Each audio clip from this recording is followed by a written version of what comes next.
Hello, Mortal Kombatants! I see you've come for another crazy, catastrophic, carnage-filled episode of Forget this. This is getting dumb. As you can see from the title, we are reaching deep into the chest cavity once again to pull out another bloody, still-beating bungle from Mortal Kombat's vaunted history. First things first though, thanks to Flophouse VIP Big Boss Trey for nominating this particularly messy chapter in Ed Boon's life. Now, I know what some of you are probably thinking. Hey, MK vs. DC, it wasn't that bad. Well, listen, it's not just about the censored violent content, or the wonky, gimmicky gameplay systems, or the various other things that we're going to get into. It's more about the package as a whole, including the game that we didn't get. So let's rewind back to 2006, aka the dark times for fighting game fans, where you'd find things like this, that, and especially these. Mortal Kombat Armageddon came out pretty late in the 6th generation of consoles, with Xbox and PS2 versions unleashing in that October, already a year into the Xbox 360's life, and right on the cusp of the PS3's $599 US. The PS3 launch. The MK team even slapped together a Wii version some 7 months later that uses these hilarious motion controls. Ooh, I'd love to play someone with these. So easy, in fact, that even your grandmother will be throwing spears, teleporting, and doing fatalities on you. Moving along, Midway, having gone through a rough few years of Midway, we're not exactly swinging into high going into the HD era.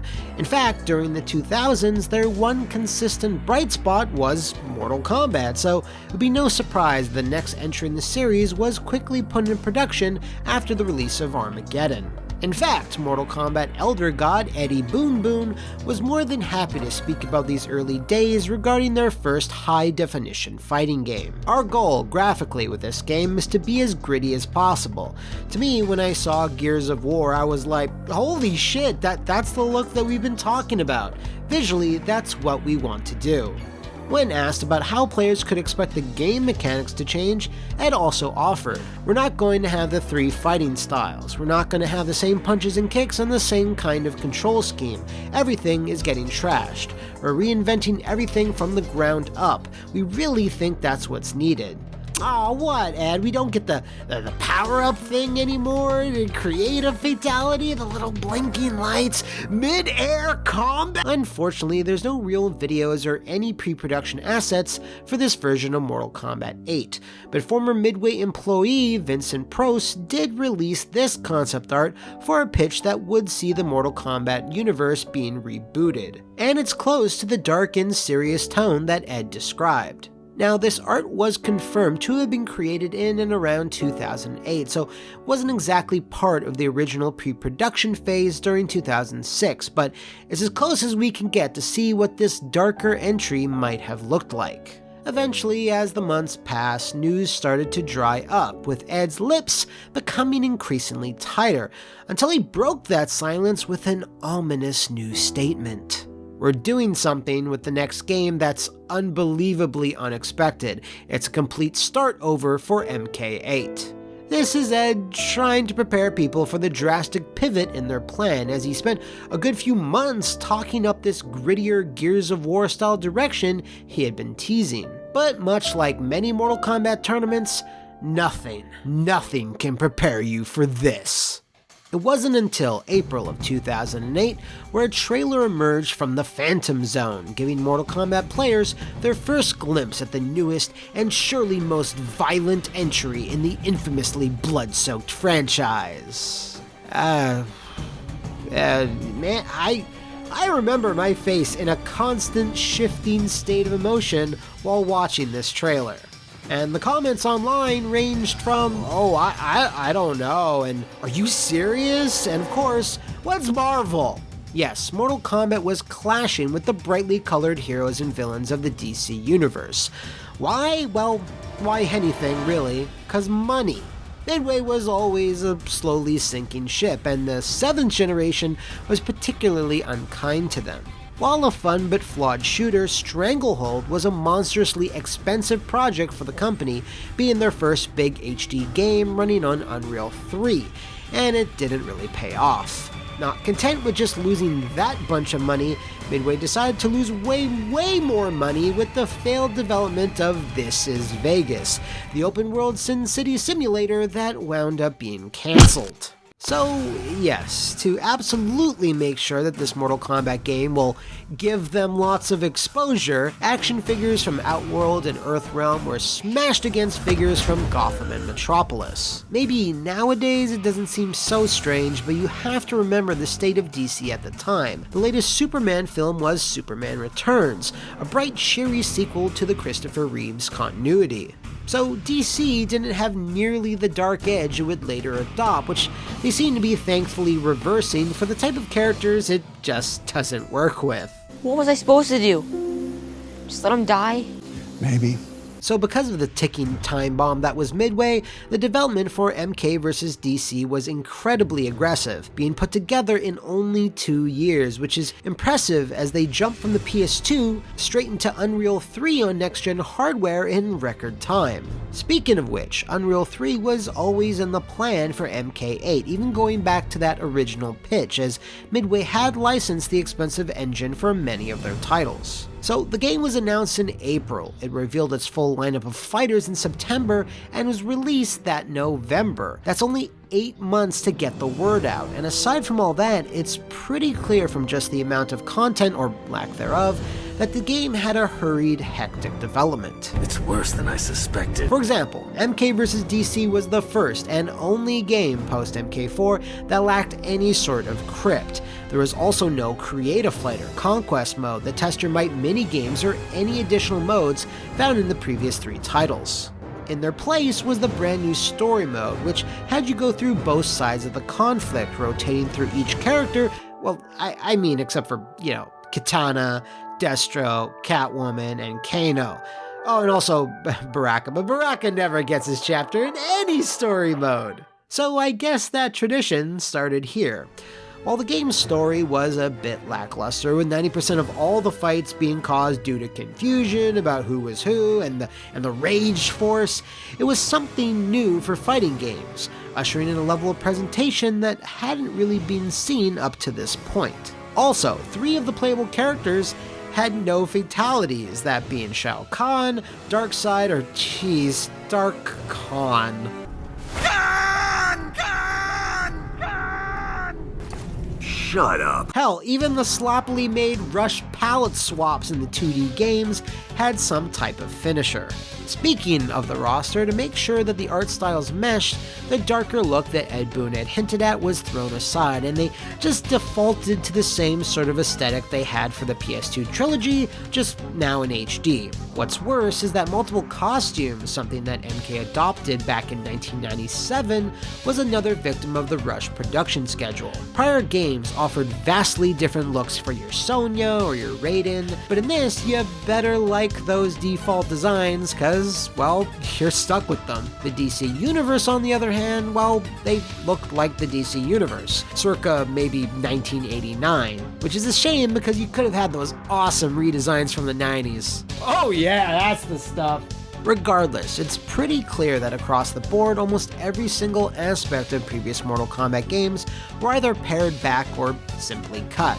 Aside from story mode, arcade, and multiplayer, there was very little on offer except for the combo trials, which is basically the fighting game equivalent of a time vampire. Where are you, Superman? Okay, we've been avoiding it long enough. Superman, unless being written by certain people, doesn't viciously murder his enemies because he's supposed to be the best of all of us. That's his appeal.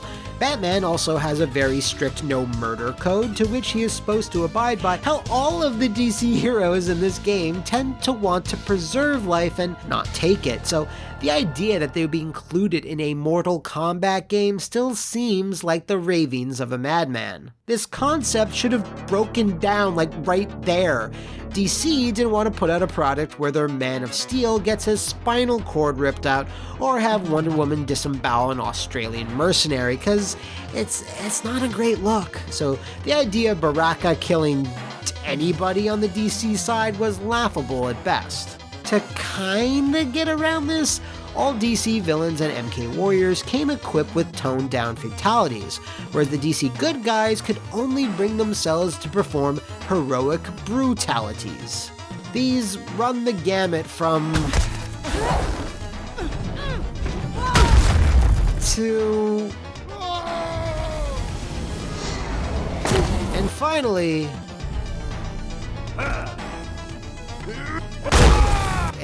It's just, why did they even bother? Was the prospect of getting a few thousand more comic fans worth all this? You have a character called Deathstroke. His two weapons are guns and swords, and he's barely allowed to use them. In fact, he and the Joker were so not allowed to do certain things that their original fatalities had to be altered even further to retain that oh so important teen rating. Like, why did you even animate fatalities where people get shot in the head? Like, what did you think was going to happen? Hanslow tried and failed miserably to justify this universally reviled decision. They mandated that we had to do the teen rating, and it did take away from the over-the-top thing, but that was something that I think needed to happen. I mean, this is something we've always defaulted to the alright, rip his leg out and beat him with it, or rip his heart out, or just put blood on the screen. But now we can't do that, so what do we do now? We've tried to make fatalities more bizarre and disturbing versus over-the-top gore, and by doing that, we've sharpened our gory ideas too. The ideas that we had for Batman's original fatalities were crazy, awesome, but we'll just put them in the bank, and there's gonna be plenty of Mortal Kombats in the future. Despite him trying best to sugarcoat it, this was and will always be the reason why MK vs. DC is barely remembered at all. The neutered violence, toned down blood effects, and these absolutely ridiculous slapstick finishing moves that failed to impress on just about every level. Oh shit! Get fucked! Oh damn, dude, that guy got body. This, coupled with the lack of violence and content the series was known for, wound up posting the lowest scores of any mainline entry in the franchise, although at least they weren't as dreadful as, say,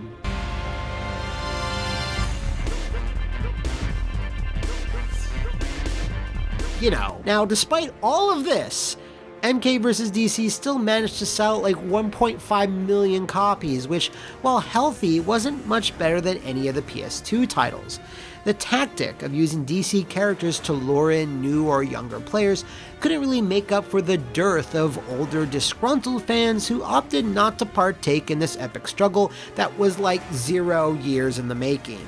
However, there was one other aspect of the game that Ed Boon was key to improve on, that being its roster through the magic of downloadable content.